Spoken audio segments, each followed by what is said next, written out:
कहा कि गर्व से कहो हम हिंदू हैं। हम भी कहते हैं, हम गर्व से कहते हैं हम हिंदुस्तानी हो। बस यही बोलिए ना, यही बोलिए, यही बोलिए।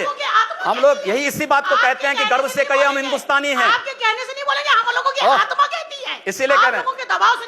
तो यही तो स्वामी विवेकानंद ने कहा कि गर्व से कहो हम हिंदू हैं, और अगर वही बात मैं कह रहा हूं तो इसमें बुरा मानने की बात कौन सी है? योगी जी, वो मुसलमान जो हिंदुस्तान में रुके बंटवारे के बाद 1947 के बाद, वो डेमोक्रेटिक सेटअप में रहना चाहते थे, वो नहीं रहना चाहते थे इस्लामी सेटअप में, और उन्हें अपने राष्ट्रवादी होने पर बहुत गर्व है, और हमें किसी से सर्टिफिकेट की क्या जरूरत है? हम तो रुके अपने इस डेमोक्रेटिक सेटअप में, और हम चाहते हैं कि हिंदुस्तान आगे बढ़े, हमारा भारत आगे बढ़े, तो उसमें बांट के तो आप भारत को पीछे ले जाना चाहते हैं। आप बहन जी बहुत अच्छी बात कह रहे हैं, और मुस्लिम है, अपने मौलाना और मौलवियों को समझा पाते कि 3 तलाक के मुद्दे पर भी इस प्रकार का फतवा जारी करते, बहुत अच्छा होता। मैं क्षमा चाहूंगी, मुस्लिम औरतों के तलाक का मुद्दा आपका मुद्दा नहीं है, ये हम लोगों का मुद्दा है, देश का मुद्दा है। आप पूरे देश की महिलाओं, देश का मुद्दा है, आप पूरे देश की महिलाओं के आरक्षण की बात करिए, उनको राज्यसभा में, विधानसभा में, अरे वो मिल ही जाएगा, विवेकानंद जी वो तो मिल ही जाएगा। मुझे दुख होता है कि लोग धर्म को व्यापार बना रखा है, किस तरह व्यापारी अपने लाभ और हानि के लिए लड़ता है, इसी तरह धर्माचार अपने प्रचार के लिए लाभ और हानि में लड़ते हैं। ये जो है, ये व्यापार नहीं है। मुल्ला और मौलवियों को समझाए कि 3 तलाक के मुद्दे पर फतवा जारी करें और एक बड़ी मुस्लिम आबादी को न्याय दें। आप इस तरह के इश्यूज ना उठाइए मेहरबानी से।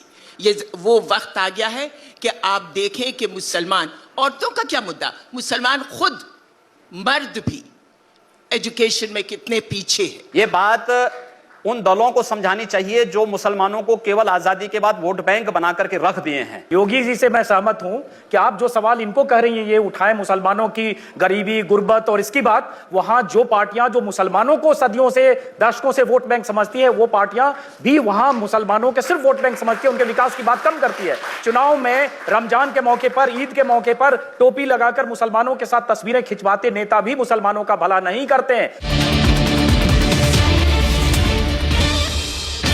कोई बुरा नहीं किया। अगर किसी विदेशी आक्रांता के द्वारा, किसी विदेशी आक्रांता के द्वारा किसी कालखंड में कुछ ऐसा कार्य किया गया है, उसको बदला जाना चाहिए। यह देश की सांस्कृतिक आजादी की लड़ाई भी है। सही बात है। तो आप ताजमहल का नाम राम महल कर सकते हैं, क्यों नहीं करेंगे?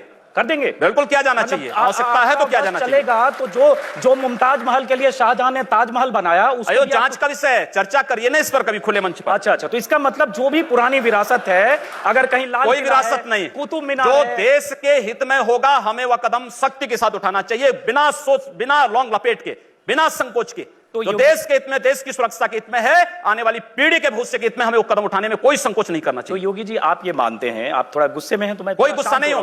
मैं आपको बता रहा हूं, आप क्योंकि मुझे कह रहे हैं, मुझे भय है कि आपको फिर पसीना ना हो जाए। बिल्कुल नहीं, मैं चाहता हूं आप गुस्सा करिए, पसीना नहीं आएगा मुझे, चिंता मत करिए।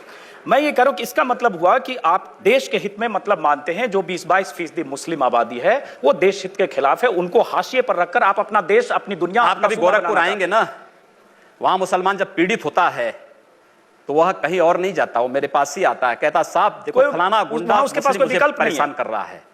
और उत्तर प्रदेश सरकार से भी जो पीड़ित होता है तो भी मेरे पास ही आता है, कहीं और नहीं जाता है। अकेले सांसद हूं जो 2, 3, 4 घंटे पब्लिक के लिए खुले उसमें बैठता हूं, कोई सुरक्षा नहीं, कोई तामझाम नहीं, कोई भी आए अपनी बात कहें, और फिर अगर बातचीत से मानेंगे ठीक, नहीं तो आंदोलन का रास्ता वहां तय होता है। हर एक व्यक्ति की सुरक्षा और हर एक व्यक्ति का विकास आपको देखना गोरखपुर में जाकर के। एक बार इसको ये बोलेंगे, हर एक व्यक्ति मतलब हिंदू हो या मुसलमान, क्या बात कर रहे हैं? जो भारत का नागरिक है, जो भारत का नागरिक है वो हमारा नागरिक है, उसमें जाति मत और पंथ कहां की बात आती है? अरे मैं सनातन हिंदू धर्म का उपासक बदलना चाहते हैं, सनातन हिंदू धर्म का उपासक हूं, सर्वे भवन्तु सुखिनः सर्वे सन्तु निरामया की बात करता हूं। मैं किसी मत और मजहब का विरोधी नहीं, लेकिन जो भारत का विरोधी है मैं उसका विरोधी हूं। सर, वो कोई भी हो, मैं उसका विरोधी हूं।